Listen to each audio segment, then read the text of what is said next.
Well, it really shows that there is a difference between the president and the governor and other elected officials. They're the two people that have to basically be administrators. They're the chief executives of their respective electoral bases.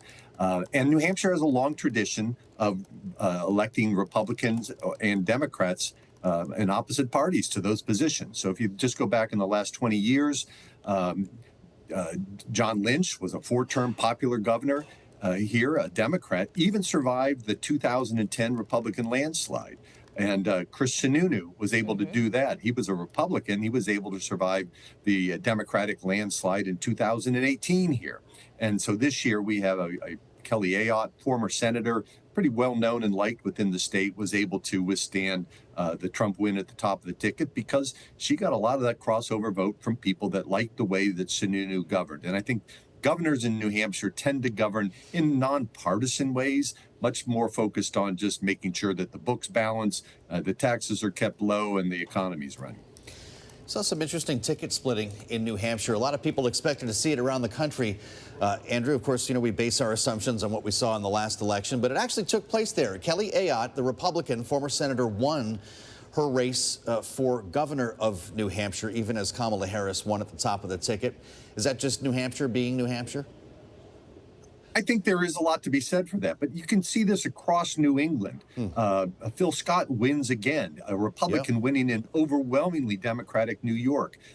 Charlie Baker would win in Massachusetts. Right. Mitt Romney would win in Massachusetts. So I think there's something that goes on in Massachusetts or in New England, where you've got more mainstream Republicans, kind of more traditional Rockefeller Republicans, so to speak, are able to do well, even though the region and the state of New Hampshire are largely Democratic.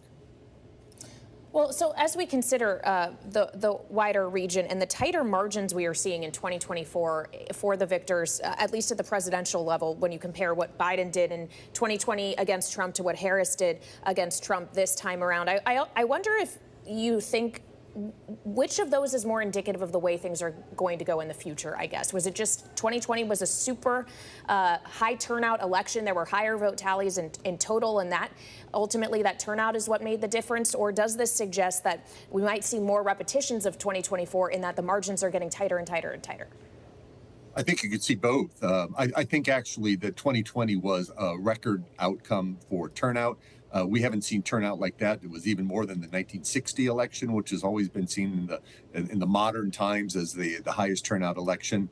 I don't think we'll see that again. Remember, that was in the midst of COVID, midst of Trump's kind of Trump was being impeached at that time. A lot of motivation from Republicans and Democrats to get out. This is still high turnout this year, but it's probably more down around the 60 to 62% turnout when we get all the final numbers in, which I think it's high, but more likely to be a typical sort of a turnout as we'll see going forward. Well, boy, there's a lot to consider here when it comes to your view in New Hampshire. I would just love your impressions broadly here as we look at the country. Andrew, you've been in the polling business for a long time, and there's said to be a reckoning after every election, and I wonder what it should be this time. Undersampling Trump, tweaking the sample to reach more people who don't have landlines, young people who don't like talking to pollsters. How are people in your industry approaching this new frontier?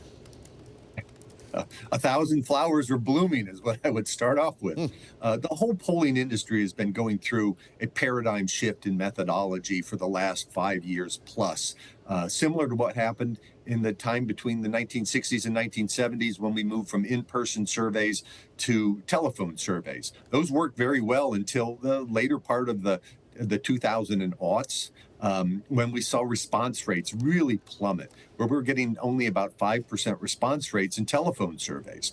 That makes them very, very expensive then, and web surveys certainly much less expensive. And since that time, us and many other organizations have been experimenting with these different technologies and figuring out best practices to use web surveys. We're going to be going forward to web surveys, whether we like it or not, because the cost difference is so great.